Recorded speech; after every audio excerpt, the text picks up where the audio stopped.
بسم اللہ الرحمن الرحیم۔ تو میرے بھائیو، ایک اپنی عبادت ٹھیک کرو، نماز، روزہ، حج، زکوٰۃ، ایک اپنے اخلاق ٹھیک کرو۔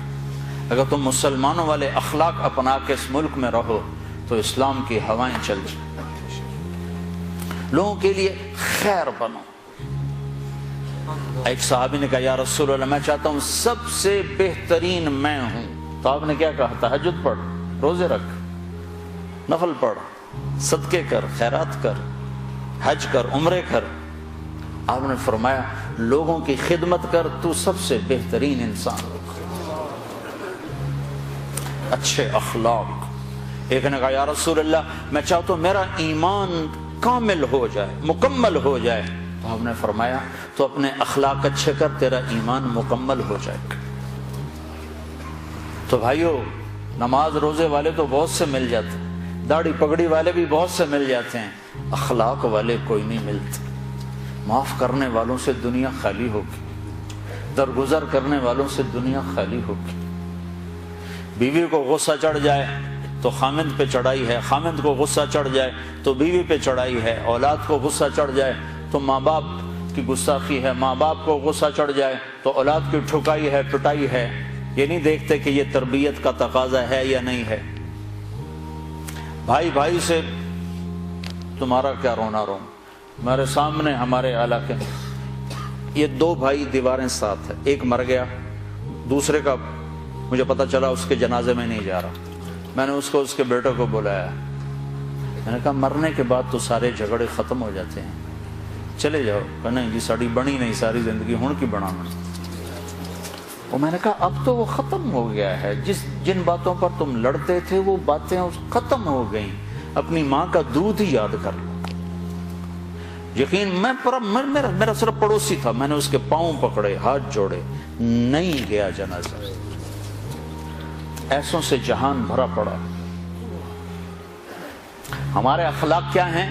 جو سلام کرے اسے سلام کرو، جو نہ کرے نہ کرو، یہ ہمارے اخلاق۔ جو مسکرائے اس کے سامنے مسکراؤ، جو آنکھیں دکھائے اس کو وٹا دکھاؤ، یہ ہمارے اخلاق۔ آپ نے ارشاد فرمایا ساری زندگی کے تہجد گزار اور سارے دن کے روزے دار سے آگے نکل جائے گا اچھے اخلاق والا۔ چونکہ یہ مارکیٹ میں سودا ہے نہیں۔ اور سارے اخلاق کا نچوڑ ایک چیز بتاتا ہوں، یہ زبان قابو میں رکھو، سارے اخلاق قابو میں آ جائیں گے۔ مظفر آباد کشمیر میں ہماری جماعت تھی تو وکلاء کا وفد آیا ملنے۔ میں نے آدھا پونا گھنٹہ بات کی تو پھر ایک وکیل صاحب کہنے لگے جی ایک نصیحت کر دیں، آپ کی بہت ساری نصیحتیں سنی ہیں، ایک نصیحت کر دیں۔ تو میں نے اب مجھے دیکھو، میں نے کہا یہ زبان قابو میں۔ کہا نہ کوئی اور بتائیں، کوئی اور بتائیں، کوئی اور بتائیں۔ اگر آپ اپنی زبان پہ قابو پا لو، غصے کے وقت بھی، خوشی کے وقت بھی، اس میں سے تول لفظ نکالو تو آپ سے بڑا مقام والا کوئی نہیں ہوگا۔ تہجد نماز روزوں سے کوئی آپ کو نہیں پکڑ سکتا، حج عمروں سے آپ نہیں پکڑے جاؤ گے۔ سعید انور اور محمد یوسف جب مسلمان ہوا تو یہ دونوں میرے پاس آئے تو کہنے لگے سارا زور لگ گیا کرکٹ پر، تو کوئی جنت کا شارٹ کٹ بتاؤ، زور ادھر لگ گیا۔ تو میں نے کہا اپنے اخلاق ٹھیک کر لو۔